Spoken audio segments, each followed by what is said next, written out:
వచ్చారు. ఇదే స్పిరిట్, ఇదే దృఢ నిశ్చయం జీవితం పర్యంతం కూడా మీరు కొనసాగించాలి. రోజు వచ్చి సాధన చేసుకోండి, మంచి ప్రయోజనాన్ని.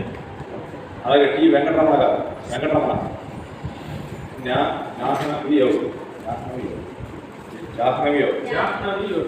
జాహ్నవి అంటే గంగా నది. 2 రోజులు గంగా నది ఆకాశం నుంచి భూమి మీదకి వచ్చింది. శివుడు దాన్ని పిలిచాడు. పిలిచిన తర్వాత జప్పుడు మహర్షి యొక్క ఆశ్రమాన్ని పాడు చేసేసింది, అంటే వరద కొట్టేసినారు. దాని కోపం వచ్చి గంగా నది మొత్తం ఆయన తాగేస్తాడు.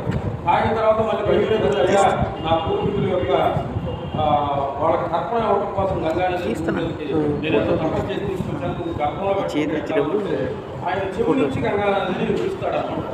ఆ జప్పుడు మహర్షి యొక్క చెవి నుంచి వచ్చింది కాబట్టి ఆవిడ జాహ్నవి అన్నారు. కాబట్టి గంగా నది జాహ్నవి. అలాగే నెక్స్ట్ రాజేశ్వరి గారు అమౌంట్ ఇస్తారు. మధుమతి గారు మీ బంధువులు ఎవరైనా వచ్చి కూడా రావాలి. మీ కుటుంబ సభ్యులు ఎవరు ఉన్నారా?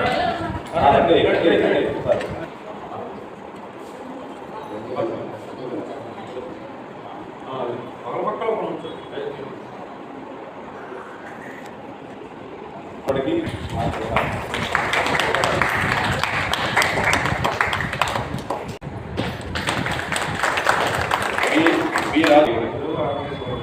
అయినప్పటికీ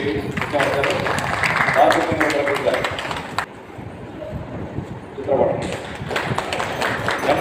శుభభావని గారు, కోటేశ్వరరావు గారు గోమాత వైభవం వారు స్వయంగా రాసినట్టు గోమాత వైభవం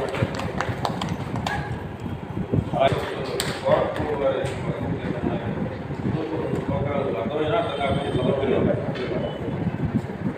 అర్థమైనా అర్థం కాకపోయినా చదవండి. ఒకటి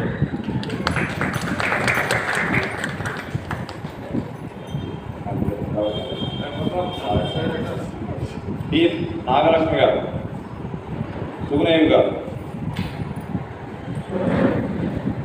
మీకు పదాలు చెప్తే అర్థించుకోవడానికి అలాగే సేవ పెరుగుతున్నాం. గీతావాణి గారు, జి పవన్ అతిబలయోగి గారు, వీరికి కూడా ఒక బ్యాగ్. లక్ష్మీ వెంకటవరం గారు, ఇద్దరు తండ్రి కొడుకులండి. వీళ్ళు కూడా ఒక 4 రోజులు పైన వచ్చారు. అభినందన చదవట్లేదు.